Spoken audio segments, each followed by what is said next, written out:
Technologie de l'éducation. Va-t-on assister au grand décollage? Alors j'ai autour de moi 3 spécialistes qui incarnent chacun une facette finalement différente du sujet. Des EdTech, on a un fonds d'investissement qui est vraiment dédié aux technologies de l'information. Avec vous, Marie-Christine Levet. On a également un outil numérique disruptif, vous allez nous le prouver. En tout cas, il est éducatif avec Aude Guénaud de Plume. Et puis un utilisateur, directeur d'école, en la personne de Jacques Rosselin. Alors ma première question est pour vous, Marie-Christine Levet. En tant que fondatrice d'EduCapital, le premier fonds européen spécialisé dans l'éducation et e-éducation, quel regard avez-vous porté là sur la continuité pédagogique pendant le confinement en France? Est-ce que vous avez été surprise agréablement ou au contraire très fâchée? Alors cette crise, elle a quand même été un véritable catalyseur. Elle a entraîné une accélération très forte de tous les usages de l'e-éducation. Le monde entier a basculé dans l'EdTech, puisqu'en quelques jours, 150 pays ont fermé toutes leurs écoles et 1,3 milliard d'élèves et de jeunes se sont retrouvés chez eux, expérimentant les produits EdTech. Alors c'est vrai que elle a montré malheureusement que beaucoup de pays étaient totalement impréparés face à ce grand bouleversement.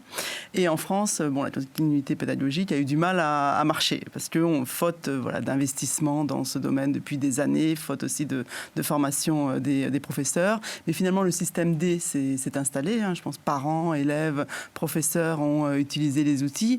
Alors, ce qui est très dommageable, c'est que les grands gagnants de ce système D, c'est quand même les GAFAM, puisque les profs ont fait des cours sur YouTube, les parents ont mis en place des boucles WhatsApp, et on a tous été sur Zoom ou Microsoft Teams. Donc, mais je pense que c'est un grand déclencheur et un grand accélérateur de ce secteur de l'EdTech, puisque avant tout les barrières psychologiques sont tombées, les tabous sont tombés, et on s'est rendu compte qu'on pouvait apprendre et enseigner à distance. Et trouver de nouvelles méthodes éducatives, ça on en parlera. Aude Guénaud, vous êtes PDG, je disais, fondatrice de Plume. Vous, votre outil, il s'adresse plutôt aux 8-12 ans et l'idée c'est de les aider à renforcer leur apprentissage de l'expression écrite en faisant créer des comptes. Alors vous allez expliquer ça beaucoup mieux que moi, mais qu'est-ce que vous pouvez nous dire de l'apport du numérique dans l'apprentissage? Eh bien, en fait, ce que je peux dire sur le numérique, donc j'ai fondé Plume il y a 2 ans, après avoir enseigné pendant 12 ans les lettres modernes, donc je suis enseignante. En fait, l'outil numérique, il est vraiment vecteur d'une plus grande égalité. Parce que aujourd'hui, on constate que 97% des enfants ont accès à un outil numérique, alors qu'ils sont presque 20% à avoir accès à un livre.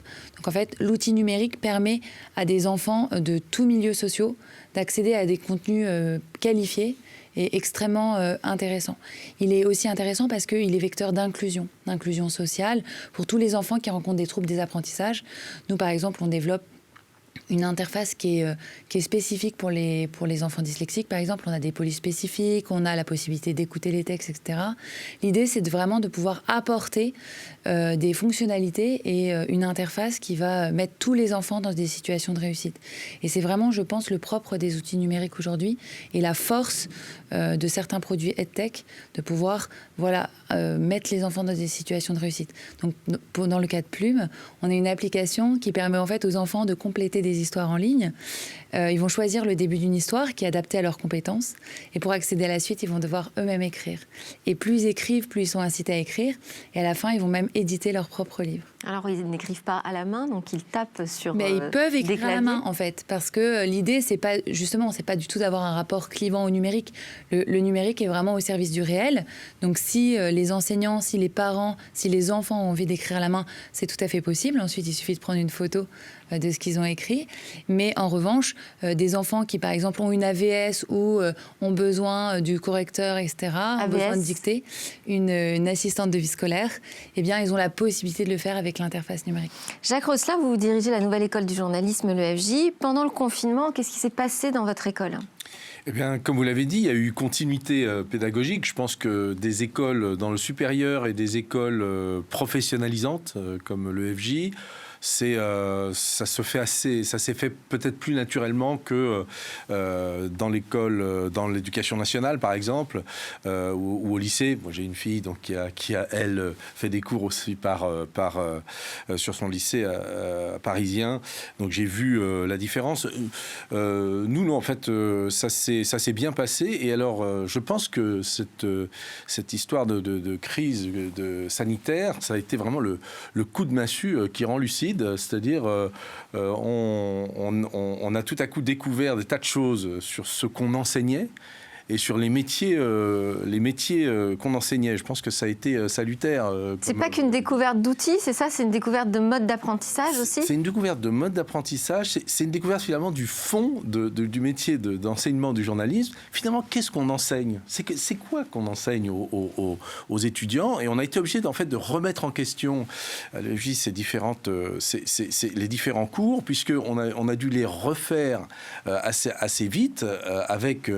alors un outil qui s'appelle Live Class, voilà, je ne fais pas de promotion là, mais... Non, mais on peut citer des outils. Mais voilà, et finalement, avec cet outil, on a été obligé de repenser nos cours, notre pédagogie, et finalement les métiers auxquels on forme, les compétences qu'on veut donner aux journalistes qui sortent de l'école. Donc ça a été franchement salutaire, et c'est le distanciel en fait dont on parle aujourd'hui, parce que les EdTech, elles existaient avant à l'EFJ, mais c'est en fait le distanciel, le fait d'avoir à enseigner à distance qui a été le véritable déclencheur de tout ça. Du coup, moi, ce que j'entends, c'est que c'est peut-être pas seulement une question de budget ou d'équipement. Marie-Christine Levet, on sait que la France, elle dépense beaucoup déjà pour l'éducation, sans doute plus d'ailleurs que la plupart des pays de l'OCDE. Est-ce que, selon vous, on a un problème d'investissement ou c'est pas la question?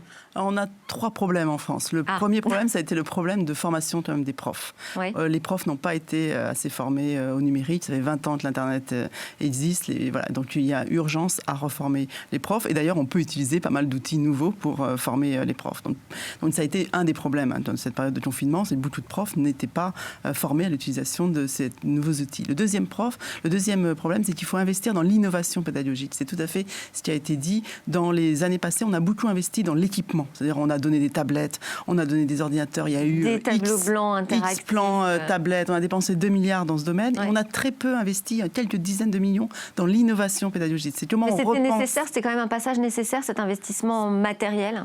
C'était peut-être, aujourd'hui ça l'est plus, puisque 97% des jeunes sont équipés. Par contre, effectivement, il faut équiper ceux qui n'ont pas la chance d'être équipés, mais la plupart sont déjà même mieux équipés dans leur famille que ce que l'école peut leur donner. Donc il faut investir dans l'innovation pédagogique, c'est comment on repense la pédagogie avec le numérique, comment on fait des nouvelles activités avec le numérique. Et voilà, et c'est un investissement nécessaire qui n'a pas été fait jusqu'à aujourd'hui parce que ça a été le parent pauvre des investissements. Mais on l'investit comment alors, cette innovation pédagogique? Alors moi, ma conviction, c'est que cette innovation pédagogique, elle viendra du travail entre le monde de l'éducation et le monde de start-up comme Plume, des start-up plus innovantes, plus agiles. C'est vraiment ce partenariat, cet écosystème qu'il faut créer, un nouvel écosystème entre l'éducation nationale et des start-up innovantes pour développer des choses nouvelles. Et c'est souvent des start-up qui travaillent souvent avec le monde de la recherche aussi. Parce que les sciences cognitives, par exemple, nous ont appris que chacun apprenait de manière différente. Et un des gros avantages de la technologie au service de l'éducation, c'est vraiment de pouvoir faire un apprentissage personnalisé. C'est ce qu'on appelle l'adaptive learning. C'est un apprentissage qui s'adapte à la manière dont chacun apprend. Et donc qui permet de fortement réduire le décrochage scolaire. Et alors le troisième problème de la France? Alors la formation, l'innovation est quand même un manque d'investissement. Parce que vous avez dit, on a investi un manque d'investissement dans ce domaine, à part les outils. On a dû investir une dizaine de millions par an dans l'innovation pédagogique. Si on compare avec la Chine investit 4 milliards par an sur la tech. Les enfants chinois n'ont eu aucune rupture de continuité pédagogique. Donc il faut rattraper notre retard. Donc c'est déporter une partie du budget déjà consacré à l'éducation vers l'EdTech, vers l'innovation. Il y a des budgets consacrés, il y a des budgets au ministère, il y a des budgets dans les équipements, il y a des budgets dans les livres scolaires qui sont souvent peu utilisés. Ma conviction profonde, c'est qu'il faut laisser le professeur, donner la liberté pédagogique au professeur et le laisser choisir l'outil ou le support qu'il veut. S'il veut garder du papier, qu'il garde du papier. S'il veut passer au numérique, qu'il passe au numérique. Voilà, il faut beaucoup plus rapprocher l'investissement et l'achat de celui qui l'utilise. Ouais. Alors là aussi, donc plus personnalisé, ce qui doit être compliqué au niveau, à l'échelle, j'imagine, de l'éducation nationale. Aude Guénaud, est-ce qu'on peut faire beaucoup mieux en matière de pédagogie avec les outils du numérique ? Ben oui, je pense que tout à fait, on peut faire beaucoup mieux. Enfin, je souscris totalement à ce que dit Marie-Christine Levé. Mais concrètement, sur l'adaptive learning, etc. Mais moi, je pense que, en fait, placer l'innovation au cœur des dispositifs pédagogiques, c'est ce qui va permettre de lutter pour un certain nombre de problématiques, notamment la fracture numérique. On l'a très bien vu pendant le confinement. Il y avait des enfants qui n'avaient aucune conscience des usages numériques, c'est-à-dire se connecter, naviguer sur un outil, tout ça, ce sont des choses qu'on doit apprendre. Et les enfants qui n'ont pas, en fait, on parle d'illettrisme numérique, les enfants qui n'ont pas conscience de ces usages et qu'on n'accompagne pas dans ces usages-là, demain, en fait, ils seront défavorisés par rapport aux autres. Alors, ils ont tous des smartphones quand même, exactement. Des tout petits, peut-être même un peu trop tout petits. C'est pas la même chose de disposer d'un smartphone et de pouvoir utiliser des fonctionnalités, avoir un certain regard critique, protéger ses données, aller dans un champ spécifique, envoyer un document, etc. Travailler vraiment le numérique. Sur la culture de l'utilisation. Et donc ça, c'est super important. Et sur ce que vous évoquez sur l'adaptive learning, nous, on travaille avec le CNRS. C'est évident que adapter très concrètement les contenus pédagogiques pour les enfants, c'est un sujet sociétal majeur. Nous, dans notre cas, on travaille sur comment est-ce que quantitativement et qualitativement le texte d'un enfant il est meilleur, comment on peut évaluer l'impact de nos solutions sur la progression en expression écrite. Ce sont les solutions de demain. C'est-à-dire qu'on ne peut pas répondre à des problématiques de décrochage scolaire sans réellement investir dans de la recherche et proposer ces outils concrètement aux enseignants qui sont en demande de ces usages. Moi, j'entends personnalisation. Il y a aussi la question du collectif, parce que finalement, on s'aperçoit en France que dans les classes, chacun est assis à sa table et écoute le professeur, le maître ou la maîtresse, et qu'il n'y a pas assez de créativité. En tout cas, on ne génère pas assez de créativité au sein des classes. Ça, je ne sais pas si le numérique peut apporter une réponse. On l'a déjà évoqué dans Smartech. Moi, je voulais aussi préciser, Jacques Rosselin, vous n'êtes pas seulement directeur d'école et client des EdTech, mais vous êtes aussi un des pionniers du numérique. Vous avez lancé Canal Web, on s'est connus à cette époque, qui était une des premières chaînes télé sur Internet. Voilà. Quelle est votre vision, vous ? Alors là, je vous fais appel à votre aspect visionnaire de l'éducation demain. Comment vous voyez les choses avancer ? Je reviens sur cette question de distanciel et finalement la question qu'on devrait se poser, c'est finalement de savoir quel cours il faut donner en présentiel. Parce que à quoi sert le présentiel ? Et quand on refait les innovations pédagogiques, des réunions sur comment on va s'organiser, comment on organise les cours, etc., en fait, on se rend très vite compte qu'on peut faire énormément de choses chez soi. Alors bon, on est parfois dérangé, il y a parfois des problèmes domestiques à la maison, et là, il y a une fracture sociale aussi. Alors là, beaucoup plus importante, effectivement, que celle du numérique. Mais voilà, à quoi sert finalement d'être ensemble et à quoi sert finalement l'interaction prof-élève. Mais je pense que beaucoup de choses et plus de choses peuvent être faites à distance. Moi, je m'en suis rendu compte. Un truc très simple. On a des profs qui viennent à Levallois, dans notre campus de Paris. On en a à Bordeaux aussi. Mais ils viennent et donc ils ont des contraintes effectivement de déplacement.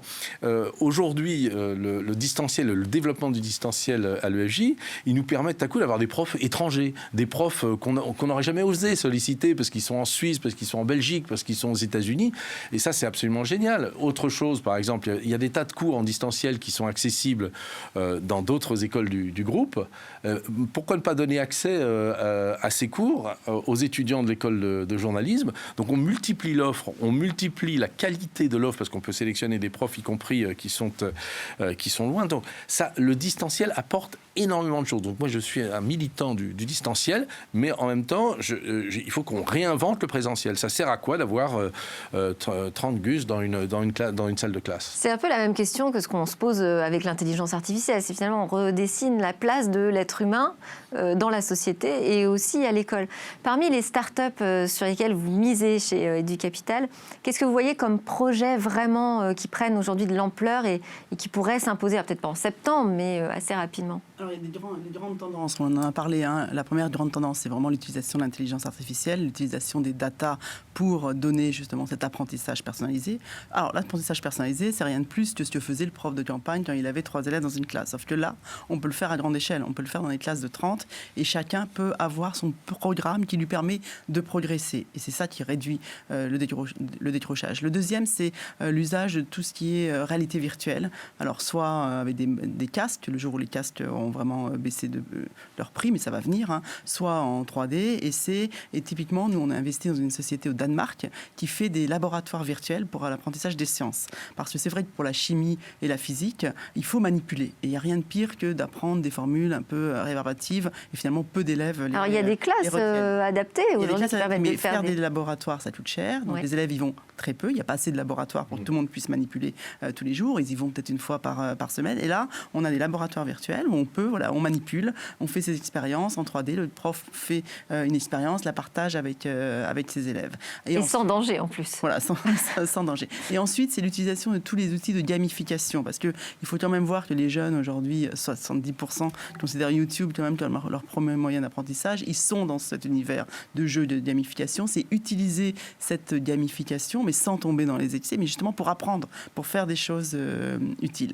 Et pour revenir à ce qui a été dit tout à l'heure, c'est vraiment le concept de la classe inversée. C'est-à-dire qu'on utilise le virtuel pour finalement faire le cours, le grand cours un peu d'amphi classique, où finalement il y a très peu d'interaction entre le prof et les élèves. Et par contre, on va en classe pour travailler en groupe, pour apprendre à collaborer, pour présenter son projet, pour faire finalement ce dont on a besoin dans la vie future et dans la vie du travail. Aude Guénaud, comment vous voyez la place du prof demain, donc du maître demain dans l'éducation plus numérique?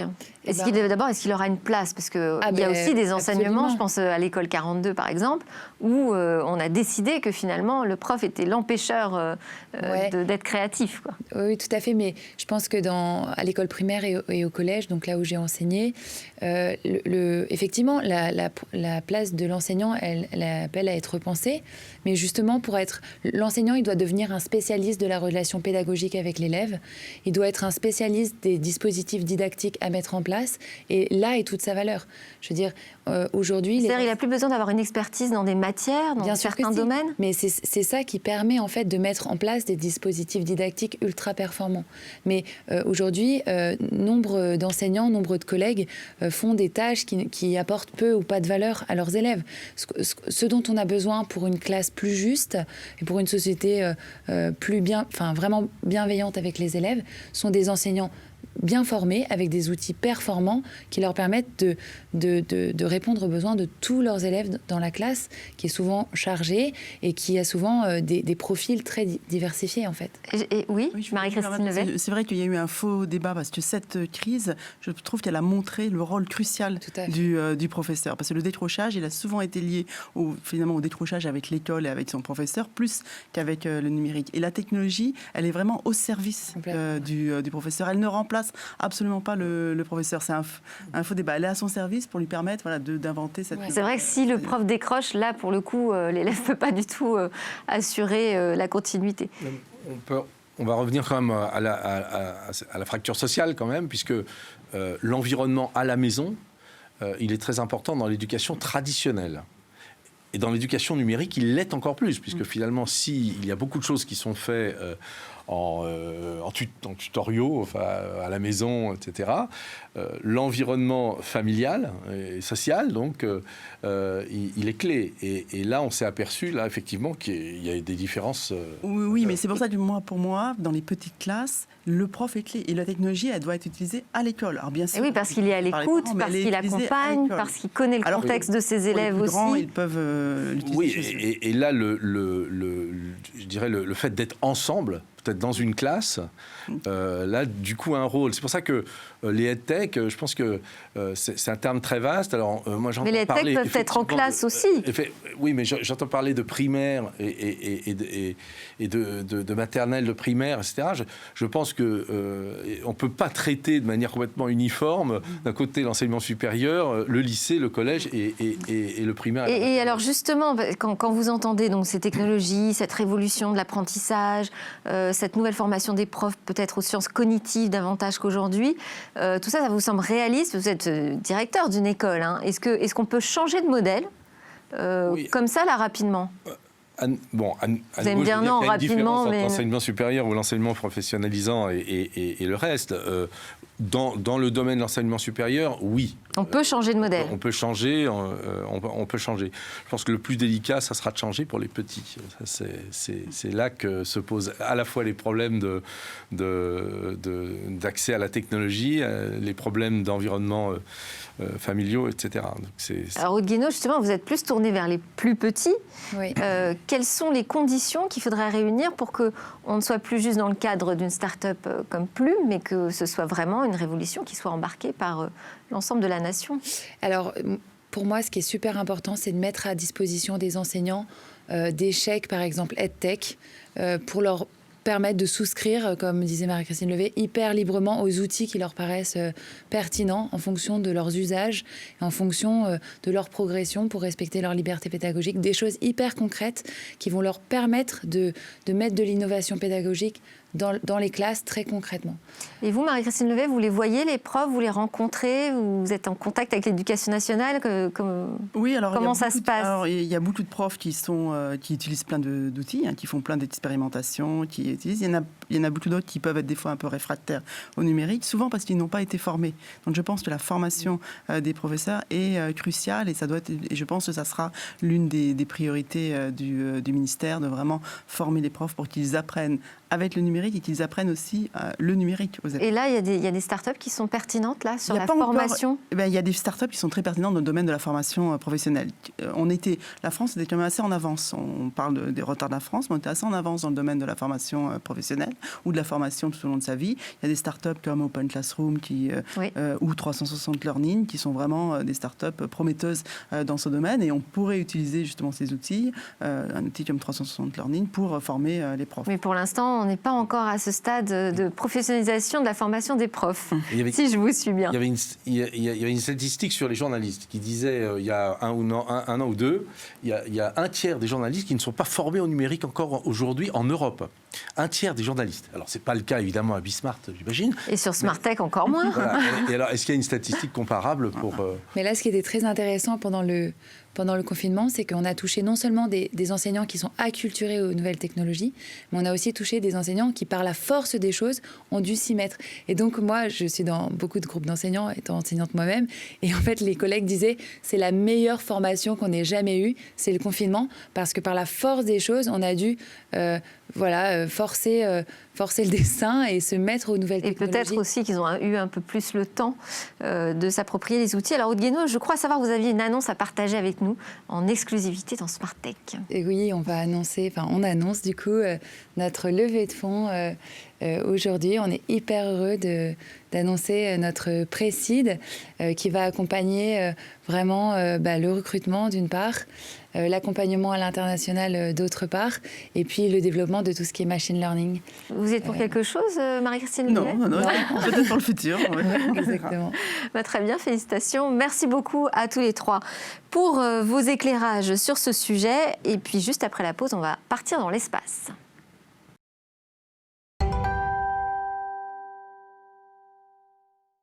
Nous sommes de retour sur le plateau de Smartech. Avec nous, Marie-Christine Levet du Capital, Aude Guénaud de Plume et Jacques Rosselin de l'EFJ.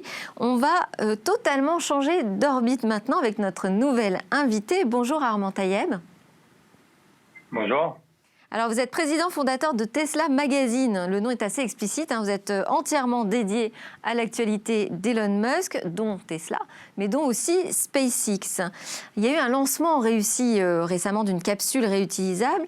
Et du coup, ça m'a donné envie de revenir sur cette aventure qui est SpaceX. Expliquez-nous, selon vous, en quoi ça change la donne de la conquête spatiale? Bah, écoutez, ça change la donne à trois niveaux.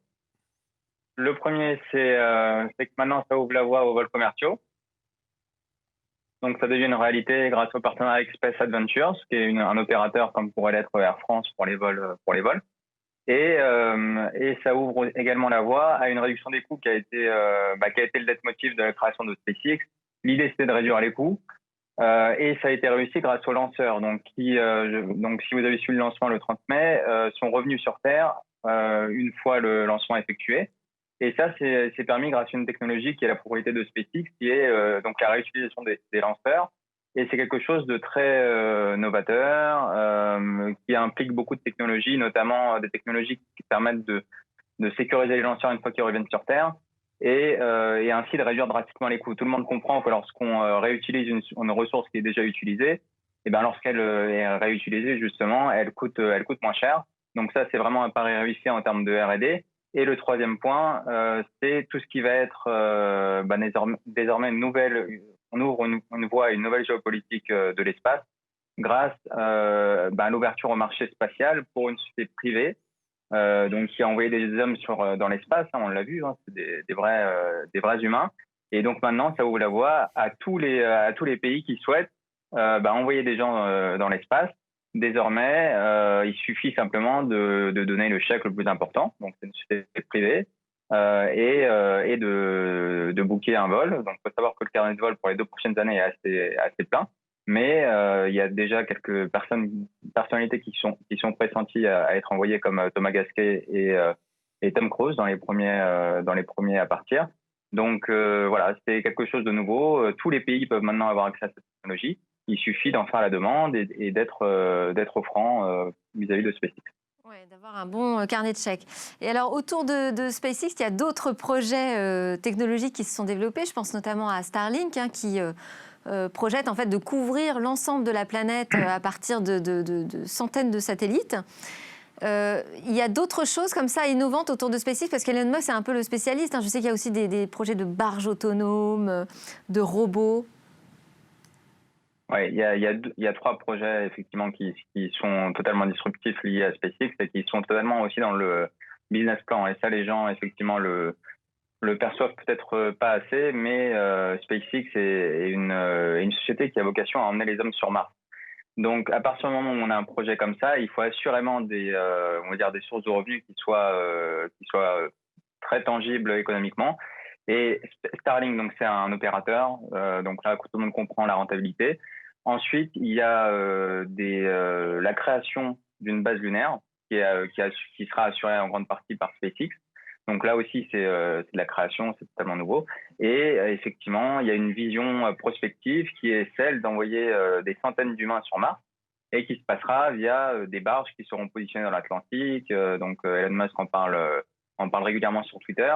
Et où on prendra vol dans des vols spatiaux qui nous porteront sur Mars vers des habitations qui seront créées. Et tout ça doit se faire grâce à la manne financière qu'apportera Starlink.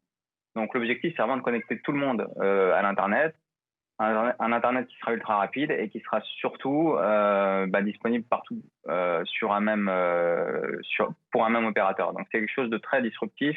On ne sait pas tout sur tous ces satellites qui ont été envoyés dans l'espace. Leur fonction, on n'est pas au courant à 100%, mais ça va se préciser. Voilà, encore il y a 2 jours, on parlait d'un nouveau GPS qui serait opéré par Starlink.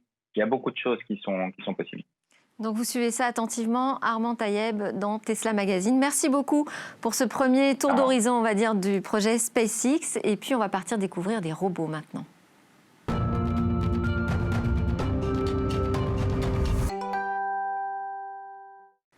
Et demain, comment partagerons-nous le monde avec les robots? De quoi seront-ils capables dans 1 an, dans 5 ans, dans 10 ans?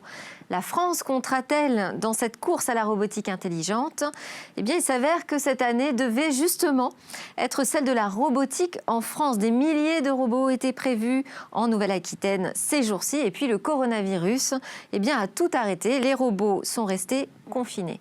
Alors, on a quand même eu envie de leur rendre une petite visite à travers Dominique Duhaut, qui est l'un des 4 initiateurs de ce qui devait être donc la RoboCup en France, la RoboCup 2020. Bonjour Dominique Duhaut. Bonjour. Vous êtes cofondateur, je disais, de la RoboCup France.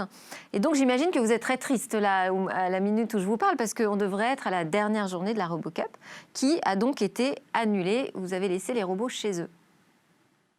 Absolument, oui, ça devait se terminer hier après-midi. Oui. Et alors, qu'est-ce qui s'est passé? Quand est-ce que vous avez pris la décision d'annuler tout ça? Parce qu'il y a des événements qui peuvent se faire maintenant en distanciel, hein, comme on dit.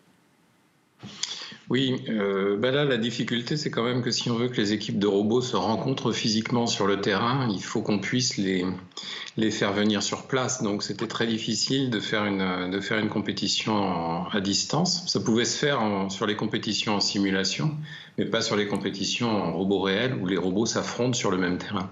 Alors c'est ça, parce qu'on va préciser que la RoboCup, c'est une sorte de coupe du monde de foot, mais jouée par des robots finalement. C'est bien ça?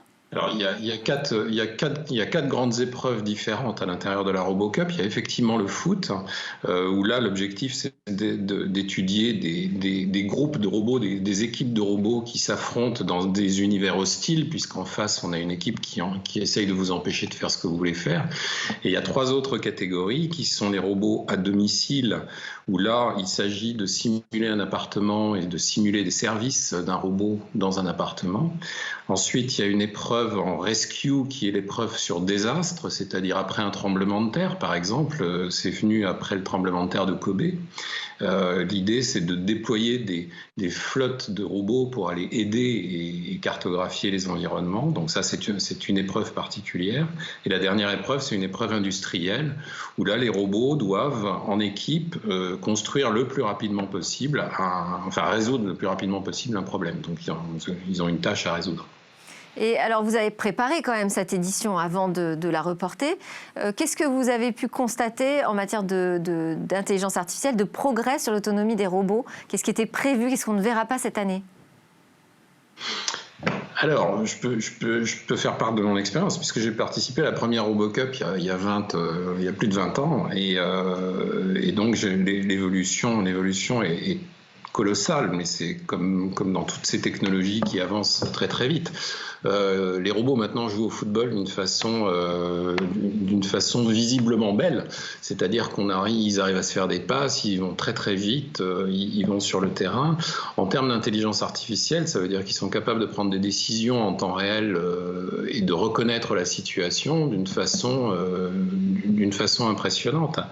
En rescue, vous avez par exemple des robots qui sont maintenant capables de franchir des obstacles. Alors là, c'est de la conception de robots qui intervient, et c'est plus des équipes, mais ce sont des conceptions mécaniques, de mécanismes extrêmement sophistiqués qui vont permettre de garder de l'équilibre, de ne pas tomber, etc., etc.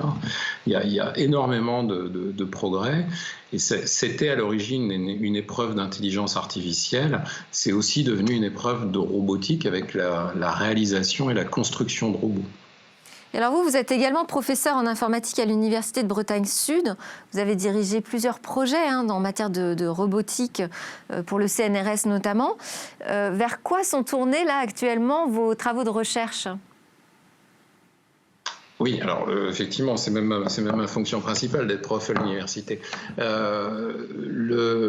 Les travaux de recherche aujourd'hui, c'est essentiellement dans les robots interactifs. C'est-à-dire qu'avant, quand on a commencé la RoboCup, l'objectif c'était de faire des robots autonomes. En fait, on se rend compte que faire des robots autonomes, ça n'a pas un grand intérêt parce que s'ils ne collaborent pas avec l'homme, c'est pas passionnant.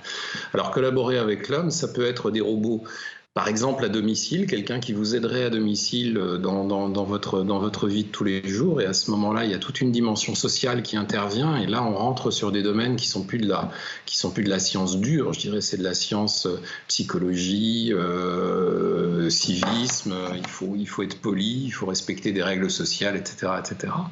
Et puis un deuxième aspect des robots interactifs, c'est ce qu'on appelle les cobots aujourd'hui, et on a actuellement un projet avec mes collègues de Bordeaux, une entreprise à Limoges, où on conçoit des robots que les utilisateurs dans l'usine vont pouvoir configurer en leur montrant ce qu'il faut faire, et à partir de là, les robots vont être capables de, alors entre guillemets, comprendre et donc d'agir comme le demande l'homme qui est à côté. Alors ça pose énormément de problèmes, ça a l'air très simple comme ça, mais c'est très très difficile quand vous n'avez pas Bac plus 18 ou en robotique de programmer un robot simplement en lui montrant, en faisant des démonstrations et en discutant avec lui. Donc comment faire pour rendre ça simple? C'est un des objectifs de notre recherche. Oui. Oui, le COBO, donc le robot collaboratif, qui est effectivement très important aujourd'hui dans les usines. Jacques Rosselin, vous aviez une question ou une réaction? J'ai écouté avec beaucoup de passion Dominique Duhaut et je suis content, moi, de l'arrivée des robots dans le foot. Je pense que ça va améliorer le QI général des joueurs de foot dans le monde, la moyenne en tout cas. Non, je voulais savoir, est-ce que les robots, quand ils jouent au foot, est-ce qu'ils ont une éthique? Est-ce qu'ils trichent? Est-ce qu'ils se donnent des coups comme font les vrais joueurs de temps en temps, comme ça, en douce? Alors il y a des règles, c'est-à-dire que les premières RoboCup, on se rentrait dedans parce qu'on ne savait pas faire autrement. Et donc on a dit que c'était pas tolérable, on n'allait pas détruire nos robots, donc on a mis des règles on n'a pas le droit de se pousser, on n'a pas le droit de se rentrer dedans, donc c'est pas de l'éthique, ce sont des règles qu'on a mises. Au début, c'était un arbitre humain qui intervenait et qui éventuellement sifflait l'arrêt du jeu. Et donc les robots s'arrêtent, ils vont se remettre à une position donnée et le jeu repart. Maintenant, c'est carrément un arbitre robotique qui fait la même chose, mais voilà, qui fait respecter les règles. Pas de transgression là. Pardon ? Pas de transgression, ils n'ont pas l'idée eux-mêmes de, pour gagner, faire un geste qui soit illégal. Alors, ils n'ont pas l'idée, mais étant donné qu'il y a énormément de chercheurs, il y a deux catégories de résolution du problème. Il y a ceux qui programment les ordinateurs, je dirais, à l'ancienne, et puis ceux qui font des algorithmes d'apprentissage. Et de temps en temps, dans les algorithmes d'apprentissage, on a des surprises, c'est-à-dire qu'on ne s'attendait pas au comportement du robot qui a appris, par exemple, tout seul à aller taper dans un ballon et qui va des fois prendre des chemins un peu particuliers. Donc oui, effectivement, de temps en temps, ils peuvent leur arriver d'avoir des comportements bizarres. Oui. Alors, on ne va pas rentrer dans les règles d'éthique, malheureusement, c'est pratiquement la fin de cette émission. Merci beaucoup Dominique Duhaut d'avoir été avec nous, donc un des initiateurs de la RoboCup qu'on découvrira, j'espère, en 2021. Merci à tous de nous avoir suivis. C'est donc presque la fin de cette émission puisque à suivre, il y a le Lab Startup avec 4 startups innovantes à découvrir. Et puis nous, on continue les conversations sur la tech dès demain.